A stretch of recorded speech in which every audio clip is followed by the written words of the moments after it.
partido, ela já está lançada, né? Ele é o nosso pré-candidato a prefeito.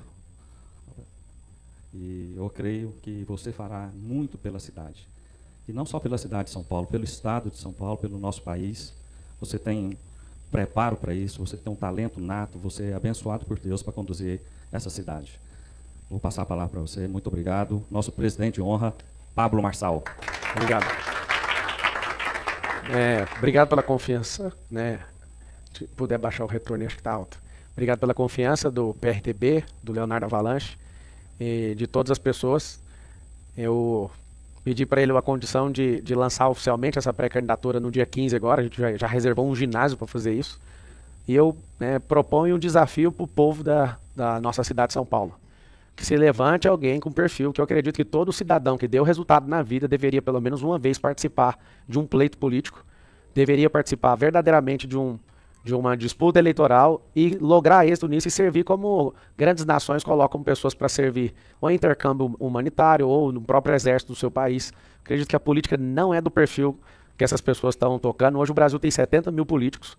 E o grande problema da política é que as pessoas que têm resultado, as pessoas que sabem gerir, que têm mentalidade de multiplicar talento, de gerar riqueza, essas pessoas elas não se colocam à disposição da política. Então eu venho recebendo esse espírito público desde quando a gente ingressou ali para uma ajuda humanitária em Angola, né, na África. Em África, na verdade, os africanos sempre me cobram, não é na África, é em África. E eu percebi que a maioria das pessoas que não conseguem ajudar o próximo, publicamente falando, é que sempre eles querem ter uma atitude só eleitoreira. E a pessoa que pegar num problema e sair até o final do problema, como a gente falou lá no Sul, a gente já levantou alguns milhões, né? Mandamos mais de 3 milhões de quilos, 3 milhões de quilos de suprimento para o Sul, foram mais 140 carretas até essa presente noite. E fora isso, a gente tá tirando mais de 100 mil litros de água ali de uma fábrica que estava desativada, a gente reativou ela e tem feito assim uma ordem, né, de ajuda, né, aos nossos irmãos ali do Sul, e eu acredito que isso tem mexido com muita gente. Quero agradecer quem está ajudando. Tem vários empresários que são poderosos, inclusive donos de televisão, que ajudaram, mas não querem que falem, né, porque o Brasil, se você ajudar, você ainda tem represália.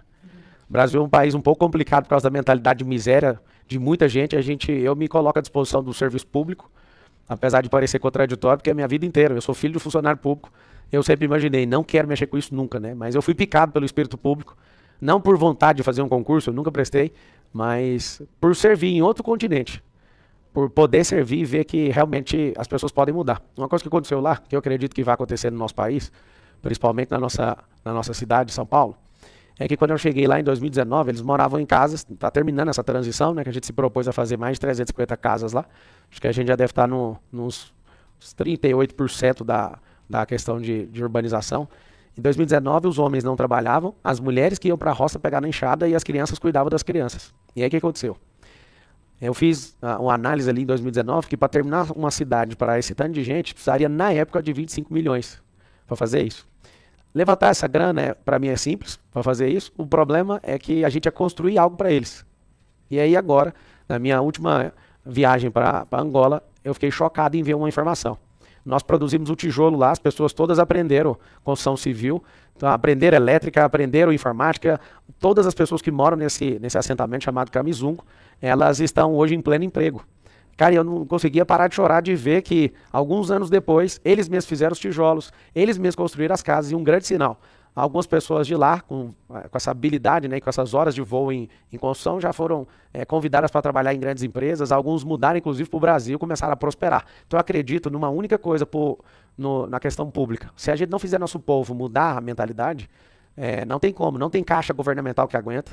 Não há promessa de zerar a fome que vai conseguir cumprir. Não há nada de politicagem que vai conseguir. A gente tem que ter políticos que se levantam. Eu faço um apelo aqui.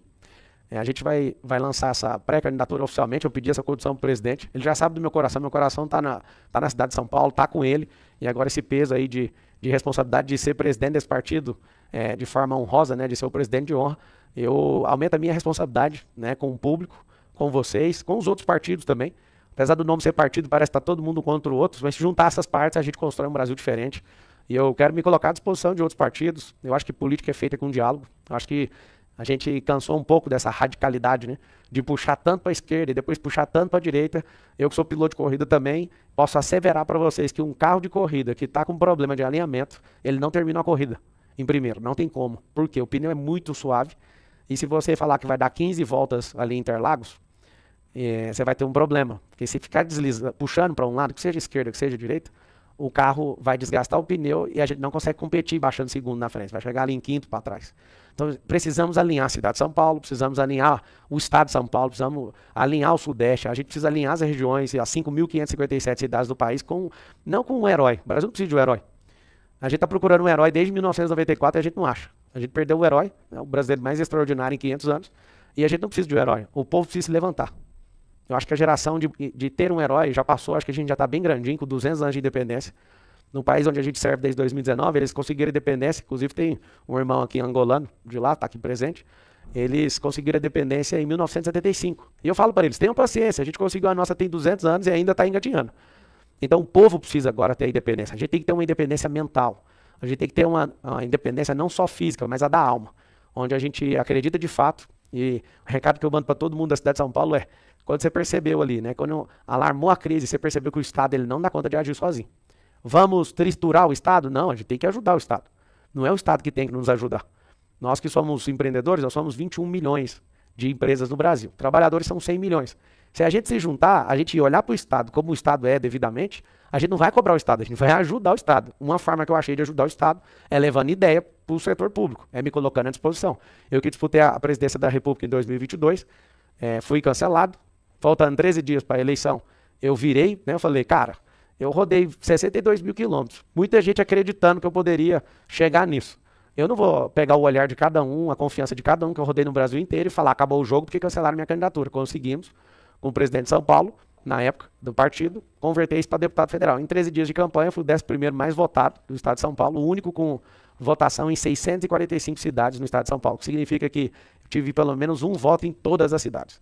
E aí fica aqui meu compromisso, porque vocês já deram essa resposta na urna, de servir. Se não for para servir as pessoas, para mim não tem um outro motivo. Financeiramente, para mim é um prejuízo enorme mexer com isso. Poder, acho que influência, para quem tem um status que a gente consegue influenciar a política sem ter esse cargo, mas eu sinto que é minha vez. E aí segue o meu apelo de pedir para vocês que estão assistindo nesses veículos de comunicação, na Globo, no SBT, na Band, na CNN, e todos que estão... Jovem Pan também está aqui, os que eu não falei, se puder falar, eu falo aqui. A própria internet, né? Às vezes o maior canal de televisão é assistido talvez por 3 milhões de pessoas. O maior pico de audiência é 10 milhões de pessoas. Eu tenho um canal no YouTube, no Instagram, que é assistido por 50 milhões. Então, assim, todos os meses, mais de 50 milhões de pessoas me assistem. Então, eu acho que eu tenho uma voz um pouco considerada. E eu quero usar, né, dessa influência, da minha experiência, apesar de ser jovem, mas de tanta decisão, desafio, experiência que eu já vivi, eu me coloco à disposição. E eu faço um desafio. E aí vou abrir para pergunta, caso tenha. É que a oficialização dessa pré-candidatura, e aí eu vou desconectar dos meus negócios, caso isso aconteça, eu espero que aconteça. O presidente já está certo disso, e eu espero que se levante, e aqui é o desafio para o povo de São Paulo. Eu espero que se levante alguém que tem um perfil adequado para gerir essa cidade. Para quem não sabe, depois você pega um mapa mundi na sua casa e faz um risco no meio dele. Todo o hemisfério sul, a cidade mais poderosa do hemisfério sul inteiro, chama-se São Paulo. Não sei se você entendeu o que eu acabei de falar. Nós temos uma joia, a cidade mais poderosa do hemisfério sul.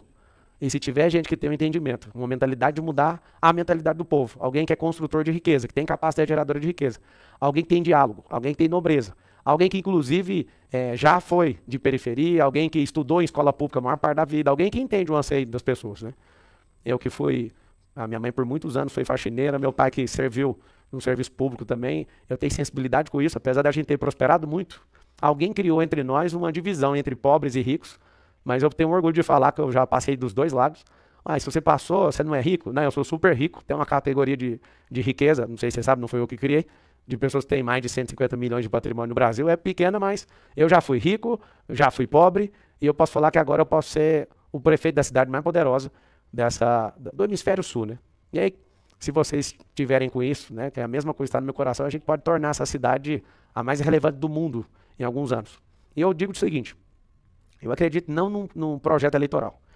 Tem que ser um projeto municipalista, que tem que concatenar com um projeto estadista, com um projeto nacionalista. A gente tem que ter unidade na política. A gente não tem hoje, não tem figuras para produzir linguagem nem unidade. Eu faço um apelo para vocês que estão assistindo, ir no Google e pesquisar qual era o PIB da China em 1990. O PIB da China em 1990 era menor que o do Brasil.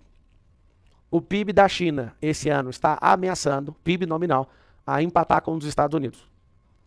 Significa o quê? Tem como crescer. Nós temos um sinal vermelho de uma nação vermelha, né? A bandeira poderosa da China é vermelha, falando para a gente o seguinte: cartão vermelho para vocês, porque a gente copiou o que vocês faziam, a gente empatou com vocês. A gente copiou o que os Estados Unidos faziam.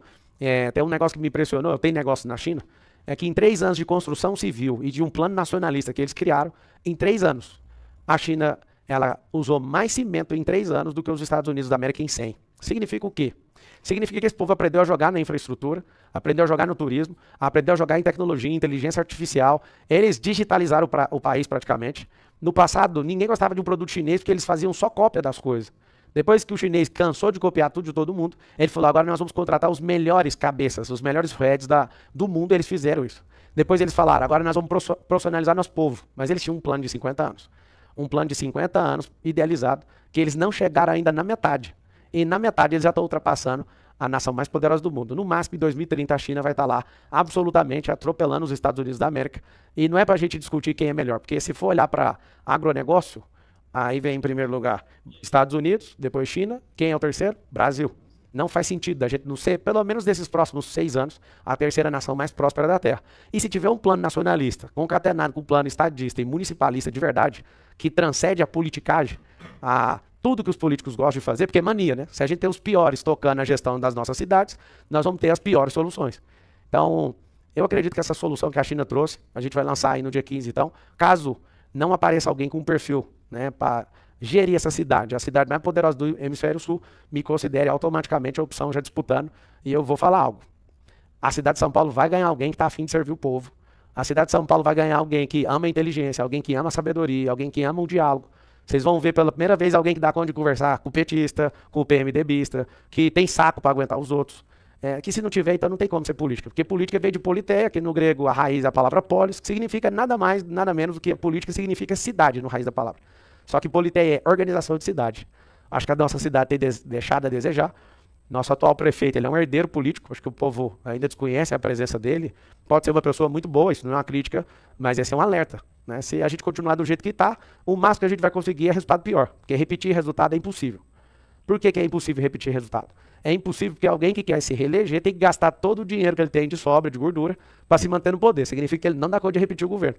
Significa que ele vai piorar, seja pouco, não amaldiçoando caso São Paulo siga por esse caminho.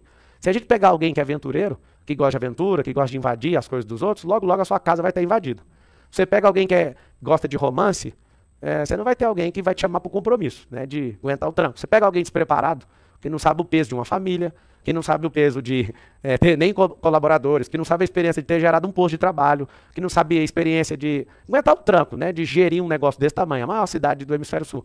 Mas sabe de quem você está falando? Todas as pessoas que eu acabei de falar, você já sabe, são boas pessoas, são pessoas maravilhosas nos seus ecossistemas, mas talvez eu acredito como cidadão, que está um pouquinho aquém de uma cidade, de um plano revolucionário para fazer essa São Paulo brilhar de verdade no mundo afora. Né? Eu acredito, vocês vão ouvir o projeto de governo, eu tomo muito cuidado em estudar tudo, em querer estar sabendo de tudo. A gente vai lançar aí no dia 15, então, um SP50, que é um projeto de governo que vai levar São Paulo para 2050.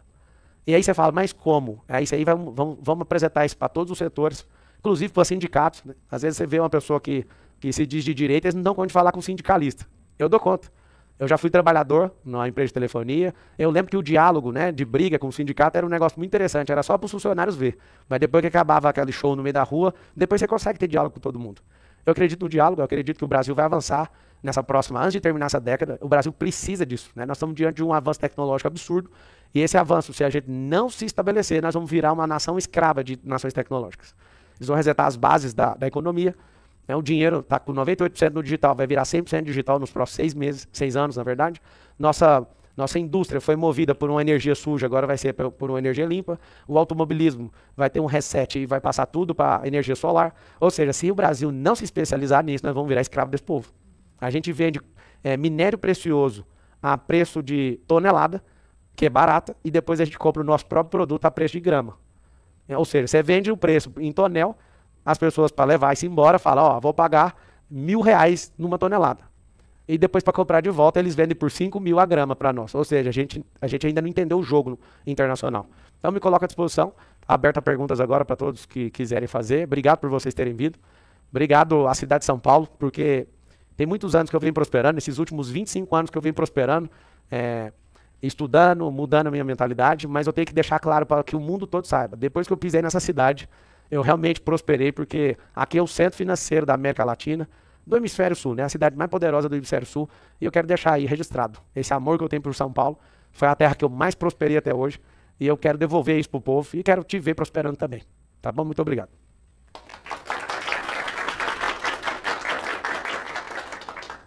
Quem quer fazer pergunta, pessoal? Pré-candidatura, está funcionando. Tá todo mundo bom. Parabéns pela pré-candidatura, boa sorte. Eu sou o Anthony, estou com a Jovem Pan. Minha pergunta é a seguinte: nos últimos meses a gente viu vários candidatos, especialmente o Boulos, o Nunes, fortalecendo as suas bases de apoio, né, formando alianças. Acredito que foi noticiado que uma ala do PL apoia também a sua candidatura. Eu queria saber se você já tem um plano de ação nesse sentido, já está conversando com outros partidos, pretende formar alianças com federações, enfim, essa é a minha questão. A gente tem proximidade com os 3 maiores partidos e a gente tem conversado bastante. E a gente sabe também que a pressão que eles nos dão é de se posicionar e lançar essa candidatura, né? Essa pré-candidatura. Ela vai ser lançada dia 15, mostrar o esboço desse plano de governo. Isso só não acontece se aparecer um candidato melhor, porque os que tem aí é certeza então que eu vou sair. Agora, que deixa o desafio. Vou falar de novo. Meu desafio é: cadê alguém de São Paulo que tem perfil melhor do que os candidatos de hoje, os pré-candidatos? Se esse realmente tiver esse coração apaixonado, tem esse espírito público, que gosta de mudar a mente dos outros, que é o único jeito do Brasil avançar de jeito. Não é com gente bonitinha que sabe falar, com gente esforçada ou que tem promessa na manga, mas com gente que gosta de gente.